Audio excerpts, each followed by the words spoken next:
Hi guys, welcome to our YouTube channel. சுமார் 500 ஆண்டுகளுக்கும் மேலான வரலாற்றை தன்னகத்தை கொண்ட ஒரு கோவிலுக்கு நீங்கள் செல்றீங்க. ஆனால் அங்கே உங்களால் ஒருபோதுமே நேராக நிமிர்ந்து நடக்க முடியாது அப்படின்ட்டு சொன்னால் உங்கள் மனநிலையானது எப்படி இருக்கும்? நீங்கள் குனிஞ்சு அதன் பிறகு சுமார் 400 மீட்டர் தூரத்திற்கு தரையில் முழுவதுமாக ஊர்ந்து தவழ்ந்து தான் நீங்கள் அந்த சிவபெருமானின் சன்னதியவே அடைய முடியும் அப்படின்னு சொன்னால் என்ன பண்ணுவீங்க நீங்கள்? இது வெறும் கோவில் மட்டும் இல்லைங்க, இது பக்தியையும் உடல் சவாலையும் இணைக்கும் ஒரு அரிய ஆன்மீக சாகசம்ங்க.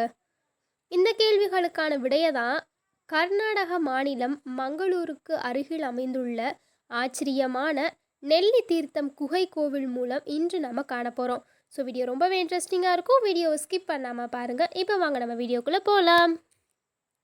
This video sponsored by SPO Digital Marketing. SPO provides work from home opportunity. This is mobile based part-time job perfect for students, homemakers and job seekers. If you want more information, link in description, check it now. Skip பண்ணாதீங்க, பெரிய தப்பு. தினம் 300 ரூபாய் சம்பாதிக்க அரிய வாய்ப்பு. Instagram, Facebook பயன்படுத்த தெரிந்தால் போதும் content post and content publishing மூலமா தினம் 300 ரூபாய் சம்பாதிக்கலாம். இந்த வேலை செய்ய 5 நிமிடம் போதும். Work training support, group communication support, all language customer live chat support, முக்கியமா சொந்தமா ஒரு பிசினஸ் ஸ்டார்ட் பண்ற அளவுக்கு உங்களால கற்றுக்கொள்ளவும் முடியும், சம்பாதிக்கவும் முடியும். இந்த வேலை வாய்ப்பு வழங்குவது 5 வருடத்திற்கு மேல ரன் ஆகிட்டு இருக்க நம்ம தமிழ்நாட்டு company school of business organisation private limited. மேலும் விவரங்களுக்கு டிஸ்கிரிப்ஷன்ல கொடுத்திருக்க நம்பருக்கு வாட்ஸ்அப் பண்ணுங்க. குகையின் இருளில் பாறைகளில் இருந்து சொட்டும் நீர்த்துளிகள் நெல்லிக்காய் வடிவத்தில் காட்சியளித்தது. அந்த நெல்லிக்காயோட நீரால் சிவனுக்கு அபிஷேகம் நடக்கும் அதிசயம் கதையுங்கது. இந்த சவாலான பயணத்தை மேற்கொள்ள ஏன் வருடத்தில் 6 மாதங்கள் மட்டுமே அனுமதி அளிக்கிறாங்க தெரியுமா? இந்த தொன்மையான கோவிலின் மர்மங்கள், அதன் தனித்துவமான வரலாறு மற்றும் இது சாகச பயணம்ங்க.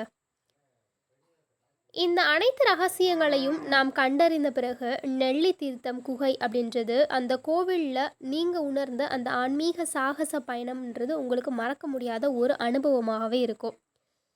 இரண்ட குகைக்குள் தவழ்ந்து சென்று வெளிச்சம் இல்லாத இடத்தில் இயற்கையாக உருவான ஸ்ரீ சோமநாதேஸ்வரரை தரிசிக்கும் அந்த அரிய தருணம்தான் நம் ஆணவத்தை அகற்றி மனதை முழுமையாக சுத்திகரிக்கும் ஒரு தூய ஆன்மீக நிலையை கொடுக்கும்.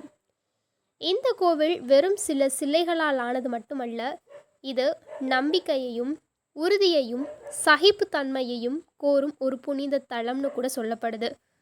நீங்கள் இந்த தனித்துவமான தரிசனத்தை மேற்கொண்ட திட்டமிட்டீங்க அப்படின்னா முக்கியமாக நீங்கள் நினைவில் வைக்க வேண்டியது, இந்த குகை பொதுவாக இயற்கை சூழலோட காரணமாக அக்டோபர்லேருந்து ஏப்ரல் வரை மட்டுமே திறந்திருக்கப்படும். மற்ற நாட்கள்லாம் நம்ம அதில் செய்ய முடியாது. ஸோ நீங்கள் எப்போதாவது நெல்லி தீர்த்தம் செஞ்சுருக்கீங்களா? உங்கள் தனிப்பட்ட அனுபவம் என்ன அப்படின்றத கமெண்டில் சொல்லுங்கள். இந்த வீடியோ உங்களுக்கு பிடிச்சிருந்தா அந்த வீடியோ லைக் பண்ணிக்கோங்க. இதே மாதிரி இன்ட்ரெஸ்டிங்கான வீடியோ பார்க்கணும்னு நினச்சிங்க அப்படின்னா நம்ம சேனல் சப்ஸ்கிரைப் பண்ணிக்கோங்க. தேங்க்யூ ஃபார் வாட்சிங் திஸ் வீடியோ.